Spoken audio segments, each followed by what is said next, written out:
যে আবু লাহাব এমন কাটটা কাফেরা ছিল, ফেরাউনের তো খারাপ আছে, কারণ ফেরাউন তো আমার নবীরে কষ্ট দিছে না, দিলে মুসা নবীরে দিছে। কিন্তু আবু লাহাব আমার নবীরে কষ্ট দিছে না, ও দিছে না। কত কষ্ট যে আমার নবীরে দিছে, কত কষ্টের কথা আছে, ওয়াজ করলে আরো লম্বা হয়ে যাবে। আপনি যে আবু জেহেলকে কাফের বলেন, আপনি যে আবু তালেবকে কাফের বলেন, আপনি যে আবু জেহেলকে কাফেরদের সর্দার বলেন, তারাও কিন্তু আমার আপনার মতো মুসলমান ছিল না, ওযু নাই, গোসল নাই, পাক পবিত্র কোনো নাই।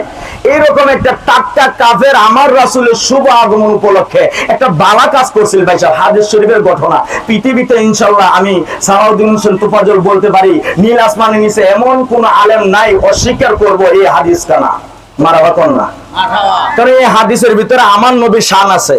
সুবহানাল্লাহ কোন না আমার আল্লাহ বলে, আরে বলে জীবনে টুপি বরস নাই, দাড়ি রাখস নাই, নামাজ বরস নাই, তাহাজ্জুদ পড়স নাই, ঈদগাহে যাস নাই, হজে যাস নাই, কুরবানি দাস নাই, কিছুই করস নাই, তোর নাই নাই কোনো নাই। তুই হলি একটা চির জাহান্নামী টাটকা কাফের হওয়ার পরও আমার বন্ধুরে জীবনে কত কষ্ট তুই দিলি, কিন্তু একটা কাজ আমার বড় ভালো লাগছে রে, আমার বন্ধুরে না চিহ্ন তুই ভালোবাসা দিছিলি। তুই না চিহ্ন না, আমার নবীরে চিনছে না বলে না চিহ্ন হ্যাঁ ভালোবাসা দিছিল, কিন্তু আল্লাহ কয় আবু লাহাব রে না চিহ্নাও তারপরও আমার বন্ধুরে ভালোবাসা দিলি রে। এই ভালোবাসা আমি আল্লাহর কাছে বিবলে যাইতে পারে না, জোরে জোরে কন্যা সুবহানাল্লাহ।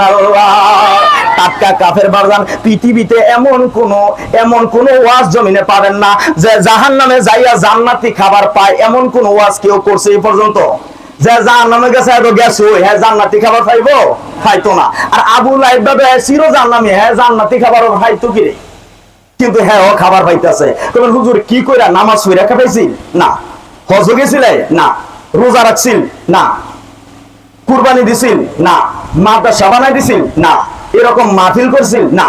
হুজুর তাহলে কি করছে?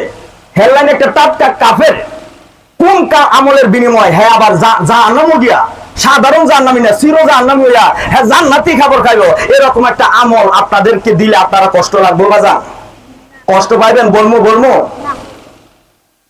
আবু লাহাব আমার রাসূলের শুভ আগমন উপলক্ষে তার দাসীর ছয় ভাইয়া কইতাছে, মালিক আপনার তো ভাতিজা হইছে।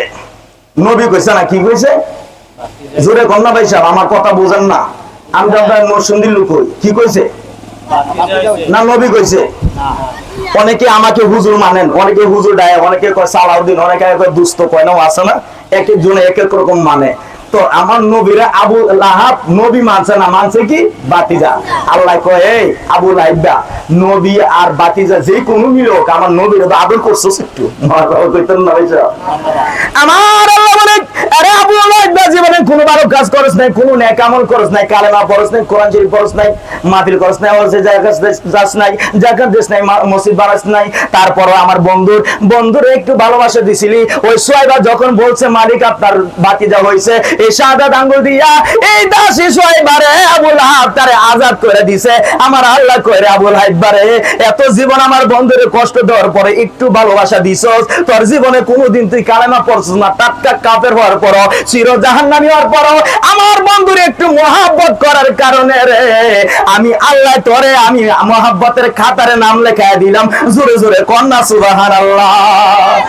এই মহব্বতটা হলো নবীর আগমনে সে কি করছে, একটা বালা কাজ করছিল, অথচ কোনো কোরআনও ছিল না, হাদিসও ছিল না।